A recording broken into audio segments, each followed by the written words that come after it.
What's up, guys? It's Coach Grant with First Down Training, and today we're going to be breaking down some of DK Metcalf's route running. I'm going to be talking about how he runs this T route and how you guys can add this to your own game when you're running a whip route or a T route just like this one, okay? So I hope this video helps you guys out, gives you some value, but also, fellas, if you guys are located in the Arizona area or you guys are close to the Arizona area, we are going to be down there this weekend, October 2nd and October 3rd for a 3-hour quarterback and wide receiver in-season training clinic. So what it's going to be myself will be there. I'm going to be working with the quarterbacks, wide receivers on skill-specific work.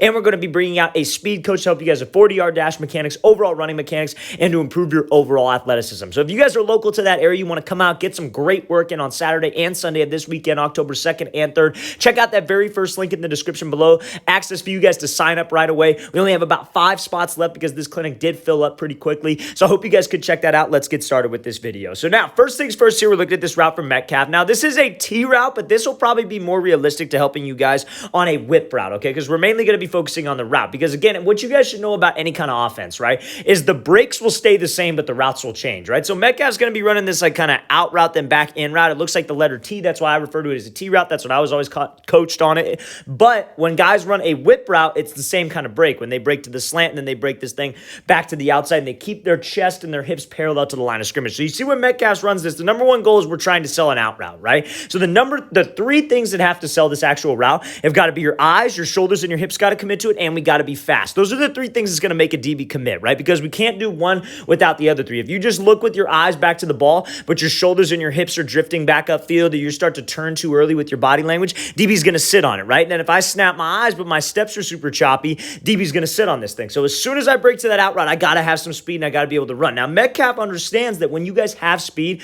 you have to have a violent change of direction to be able to eliminate time at the break point. It's not about eliminating steps. While Metcalf does get out of this thing in 2 steps, and we're going to get to that, he's able to eliminate as much time as possible. That's what I mean by having a sudden break. And this like level change with his weight where he snaps down, he brings his chin to his knee right here. That's the spot that we want to get to, because this is the low explosive spot to where A, I can decelerate, but B, this is a spot where I could actually explode, get some energy from that break point to use it into acceleration and be able to widen the distance from the DB, right? So the number one thing when we snap down, we want to snap on that inside leg. So when I'm making this kind of a break, this would be like running a whip route, for example, where you go up, like let's say you're selling 3-step slant and you break on your second inside step. You'd go first step, second step, then third step. That would be the one that you are breaking on, and you'd be hooking this left leg all the way back around, right? So now in this case, he's breaking on the inside foot and he's hooking the outside foot all the way around, but it's all about shin angles, fellas, right? Because for him to be able to get back on this 90-degree angle, he's got to have 45-degree shin angles, because that's what's going to allow him to drive out. If you guys can get to that low explosive position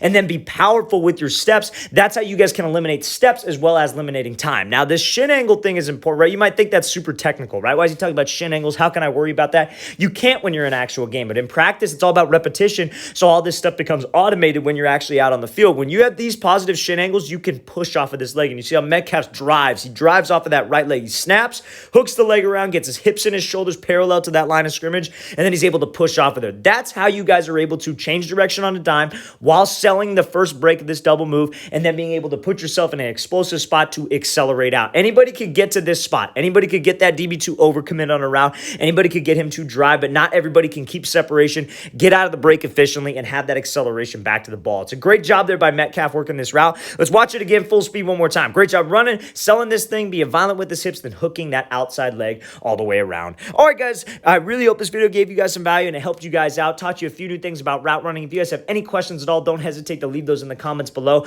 I will get back to you as soon as I possibly can. I always appreciate the feedback. And again, fellas, Arizona quarterback and wide receiver training clinic, October 2nd and 3rd this weekend. Check out that very first link below. If you guys are local to that, you want to come out and get some great work in. Hope to see you guys out there. Great opportunity to get better. I'll see you guys next time.